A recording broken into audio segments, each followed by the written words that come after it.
Это актуальное интервью в студии Надежда Саханская. Здравствуйте. Органами прокуратуры Якутии во взаимодействии с правоохранительными органами проводится системная работа, направленная на предупреждение и пресечение фактов коррупции, а также нарушение антикоррупционного законодательства. Какова ситуация на данном этапе, мы поговорим сегодня с гостем в нашей студии Гаврилом Тарским, старшим прокурором отдела по надзору о противодействии коррупции прокуратуры республики. Гаврил Васильевич, здравствуйте. Здравствуйте. Давайте начнем, наверное, с основного. Все-таки, что такое коррупция и как с ней бороться? Коррупция представляет собой одну из самых серьезных проблем современной России. В нашей стране в настоящее время довольно активно формируется антикоррупционное законодательство. Нельзя отрицать, что в первую очередь оно направлено на государственных и муниципальных служащих. Однако все больше распространяется и на других лиц. В последние годы все больше внимания привлекает к себе проблема коррупции на предприятиях. Стоит отметить, что коррупция в организации может привести не только к уголовной ответственности для руководителя, но и к подрыву деловой репутации и значительным финансовым потерям, в связи с чем антикоррупционная политика для бизнеса должна иметь первостепенное значение. Законом о противодействии коррупции определено, что противодействовать коррупции должны не только правоохранительные органы, как принято считать, но и институты гражданского общества, организации и физические лица в пределах своих полномочий. Ну, понятно, что должны принимать меры по предупреждению коррупции не только правоохранительные органы, а вот что делать тем или иным организациям? Меры по предупреждению коррупции, которые должна принимать организация, предусмотрены статьей 13.3 Федерального закона о противодействии коррупции. Так, организации обязаны разрабатывать и принимать следующие меры. Определение подразделений или должностных лиц, ответственных за профилактику коррупционных и иных правонарушений. Сотрудничество организации с правоохранительными органами. Разработку и внедрение в практику стандартов и процедур, направленных на обеспечение добросовестной работы организации. Принятие кодекса этики и служебного поведения работников организации, предотвращение и регулирование конфликта интересов, а также недопущение составления неофициальной отчетности и использования поддельных документов. Перечень указанных мер не является исчерпывающим и может быть дополнен иными мерами, направленными на профилактику коррупционных правонарушений с учетом специфики деятельности конкретной организации. Антикоррупционную политику и другие документы по предупреждению коррупции необходимо принимать в форме локальных нормативных актов, что позволит обеспечить обязательность их исполнения всеми работниками организации. Скажите, а все ли организации принимают меры по предупреждению коррупции? Да, у нас в соответствии с требованиями федерального законодательства обязанность разрабатывать и принимать меры по противодействию коррупции распространяется на все организации вне зависимости от их форм собственности, организационно-правовой формы, отраслевой принадлежности и иных обстоятельств. Но бывают же такие нерадивые руководители, которые нас это не касается, а пока противодействовать не будем. Какая ответственность влечет за собой несоблюдение противодействия коррупции? Деятельность по противодействию коррупции в организации должна носить системный, последовательный характер, но ни в коем случае не номинальный, поскольку непринятие указанных мер может привести к ущербу репутации, оттоку клиентам и большим штрафам для организации, а также негативным последствиям для руководства организации. Так, наряду с корпоративными, коммерческими и производственными рисками, серьезным стимулом для принятия действенных профилактических мер в сфере противодействия коррупции выступает ответственность по статье 19.28 Кодекса Российской Федерации об административных правонарушениях, предусматривающая крупный административный штраф за незаконное вознаграждение от имени или в интересах юридического лица. Сумма потенциального штрафа по указанному составу административного правонарушения кратна размеру незаконного вознаграждения, но не может быть меньше 1 миллиона рублей. Сумма вознаграждения, превышающая 1 миллион рублей, влечет наложение штрафа до 30-кратного ее размера, но не менее 20 миллионов рублей. А при незаконном вознаграждении более 20 миллионов рублей сумма штрафа варьируется от 100 миллионов до 2 миллиардов рублей.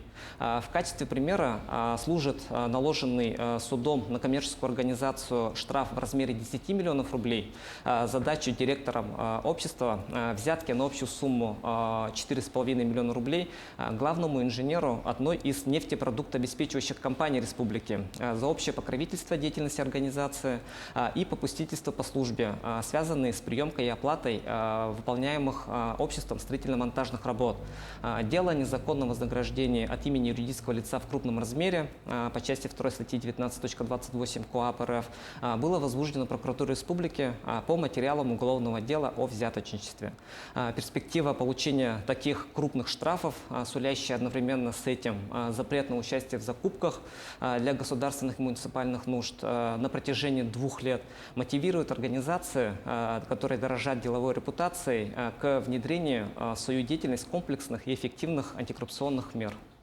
А вот есть еще какие-то виды ответственности, которые предусмотрены за нарушение требований законодательства антикоррупционного, помимо штрафов и запрета на участие в программах? Другой вид ответственности также предусматривает наложение штрафов. Данная ответственность наступает за незаконное привлечение к трудовой деятельности бывшего государственного или муниципального служащего, поскольку закон ограничил трудоустройство бывших чиновников, предусмотрев специальный порядок их приема на работу. Ответственность за его несоблюдение установлена статьей 19.29 Кодекса Российской Федерации об административных правонарушениях. В текущем году по этой статье прокурорами возбуждено более 30 дел об административных правонарушениях. В результате 29 лиц привлечены к административной ответственности и отштрафованы на сумму более 500 тысяч рублей. Например, в этом году прокуратурой республики проведена проверка исполнения антикоррупционного законодательства при приеме на работу бывшего муниципального служащего. Установлено, что в коммерческую организацию был трудоустроен бывший заместитель главы одного из районов республики. Вместе с тем, уведомление о приеме на работу бывшего муниципального служащего коммерческой организацией в адрес администрации района не направлено. По данному факту прокуратуры республики в отношении директора общества возбуждено дело об административном правонарушении по статье 19.29 Кодекса Российской Федерации об административных правонарушениях и постановление мирового судьи. Последний был привлечен к ответственности с назначением штрафа в размере 20 тысяч рублей. Гаврил Васильевич, а бывают же такие ситуации, когда вымогают взятку? Вот что в этом случае делать гражданам? Надо запомнить, что самое главное, никогда не предлагайте и не давайте взятку, иначе вы сами совершите преступление, предусмотренное статьями 204 или 291 Уголовного кодекса Российской Федерации. Необходимо в первую очередь выслушать требования вымогателя, чтобы в последующем обратиться в органы полиции. Прежде чем написать заявление, необходимо помнить, что за сообщение о вымышленном факте вымогательства взятки предусмотрена уголовная ответственность. Ложный донос наказывается штрафом, принудительными работами или лишением свободы до 3 лет. В случае искусственного создания доказательств совершения вымышленного преступления срок наказания увеличится до 6 лет лишения свободы. А как привлечь взяткодателя и к ответственности? С вымогателем все понятно. Для этого вы должны будете проехать в ближайшее отделение полиции и написать заявление о преступлении. Заявление о преступлении вы можете сделать в устном или письменном виде. Письменное заявление о преступлении обязательно необходимо подписать. Необходимо указать почтовый или электронный адрес, куда должен будет прийти впоследствии ответ. Устное заявление о преступлении заносится в протокол, который подписывается вами и сотрудником полиции, который принял заявление. Протокол должен содержать данные о вас, а также о документах, которые удостоверяют вашу личность. Вас предупредят об уголовной ответственности за заведомо ложный донос в соответствии со статьей 306 Уголовного кодекса Российской Федерации, о чем в протоколе будет сделана отметка. Необходимо будет ее подписать. При регистрации заявления вы должны будете получить талон уведомления, в котором указывается порядковый номер заявления и дата его принятия. Далее правоохранительные органы организуют и проведут проверку по вашему заявлению. Если бы не совершались нарушения в сфере коррупционной направленности, мы бы с вами сейчас об этом не говорили. Какова обстановка у нас в республике? Какие нарушения антикоррупционного законодательства преобладают на территории региона? Так, ну, за истекший период текущего года органами прокуратуры республики выявлено свыше 1500 нарушений законодательства противодействия коррупции. Принято около 900 мер реагирования. К дисциплинарной и административной ответственности привлечено более 500 должностных лиц. Основное количество выявленных нарушений составляет факты представления государственными и муниципальными служащими недостоверных сведений о доходах, об имуществе и обязательствах имущественного характера, которые выражаются в укрытии объектов недвижимого имущества, транспортных средств, полученных доходов, а также счетов в банке. А сколько всего выявлено преступлений коррупционной направленности в республике? В 2023 году на территории республики выявлено и зарегистрировано 176 преступлений коррупционной направленности, в том числе 19 за получение взяток, 64 за дачу взяток. Структура преступности свидетельствует о концентрации усилий органов правоохраны по борьбе с наиболее значимыми и опасными проявлениями коррупции. По ряду уголовных дел обстоятельства совершения преступлений получили общественный резонанс. А как обстоят дела с возмещением ущерба, причиненного коррупционерами? Возмещение имущественного ущерба, причиненного преступлениями коррупционной направленности, является одной из приоритетных задач органов правоохраны республики. В настоящее время процент возмещенного и обеспеченного иными мерами имущественного ущерба по коррупционным делам является достаточно высоким и составляет 87%. В целях возмещения ущерба, причиненного преступлениями, органами прокуратуры республики активно реализуются полномочия по направлению в суд исковых заявлений. К примеру, по решению Булумского районного суда с бывшего главы администрации поселка по иску прокурора района в доход государства взыскана сумма ущерба в размере 1,8 миллиона рублей, причиненного его неправомерными действиями по предоставлению муниципальной квартиры по договору социального найма его гражданской супруге с нарушением установленного порядка.